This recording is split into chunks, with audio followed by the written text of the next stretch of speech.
What's going on, y'all? Welcome back to Studio 14. We are backstage at the Buffalo Chip. My name is Chris. We're hanging out with Jim from Reverend Horton. Jim, welcome to the best party anywhere. Welcome back, I should say. Thank you. Yeah, thanks a lot. Yeah, 2 years in a row. 2 years in a row and 3 times out of 4 years? Yeah. How about that math, y'all? So last year, just a few months after your show here, you released a new album. Is this true? We released a new album just December. Since we've been here. Yeah, it was December, right. So what's going on with that? How's post-album life treating you? Well, it's good. I mean, we tour irrespective of any album release. We tour. That's what we do, but this album has a lot of songs that are working real well in our set, and for a band like us, that's gold because we've got so many albums that it's hard. We play a new album, we'll play a couple of the songs, and then that's gone again. Gone. So, but this one, it feels kind of special. It's called A Whole New Life, and it's a blast. I love that. Well, congrats on the new album. Congrats on being back here at the Buffalo Chip. It's the best party anywhere. Are you guys ready to just tear it down tonight? Cut loose and tear it down. Oh yeah, man. We're gonna be here raging till 4 a.m. Whoa, we're gonna break all the noise barriers and restrictions. They don't have noise restrictions here. They don't? No, they don't have noise. I don't think they do. Well, let's find out tonight. Okay, let's find out tonight. We'll test the limits. Yeah, you go until 4 a.m. People probably won't complain about that. I think I'll be fine. Oh yeah, we'll see. So look, Jim, we want to ask you a couple of questions to get to know you a little bit better here. Okay. You're a veteran of the Buffalo Chip, and so it's like our third time hanging out. So feeling a little more comfy, ask you some strange questions. Feel good? Okay. All right, here we go. All right, what is the oldest item that you own? The oldest item that item I own.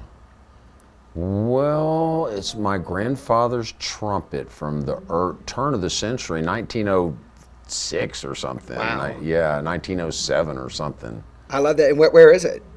It's out in my external building. Okay, cool. You ever play it on stage? No. Actually, I'm probably gonna give it to a cousin's son because he's got the Heath last name, and he's a trumpet player, so. Hey, that's perfect.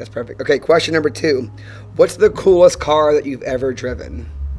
The coolest car I've ever driven is probably my 32 Ford hot rod. It's a highboy hot rod that's chopped and with a big motor and crappy brakes. It's more dangerous than a motorcycle. It sounds like it. Yeah. Okay, Question number 3. What is the craziest thing that's ever happened to you while on the road? That, of course, you feel comfy sharing with us here in Studio 14. Well, the craziest thing, I don't know. I mean, because we have crazy stuff happen all the time, so that's a rough one. I mean, because I could tell you something, there'd be like 15 stories that are better than that one, but I don't know. One time our bus caught fire while we were going down the road, and you were in it? Yeah, we were in it, and I kind of smelled something, and then I was thinking, what is that? And then my next breath, I could tell it's an electrical fire, and so that's something wrong. So I was in the back lounge of our tour bus practicing my guitar in my underwear. So I put on my pants and I ran up there to tell the drivers, oh, no, it's just, we just passed, somebody's burning something. But then I looked back in the back lounge and it was coming in like this black smoke just coming into the bus in the bunk area, you know, and so I had to try to wake everybody up. In your underwear?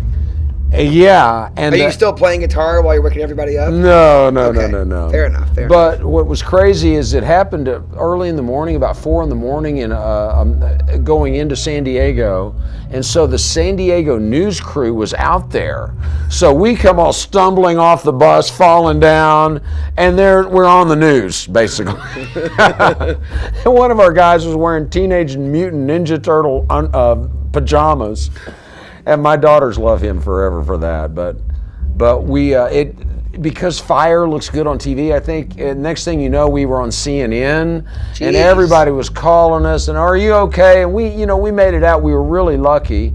We were right by Camp Pendleton, and the Marine Corps Fire Department came and put it out.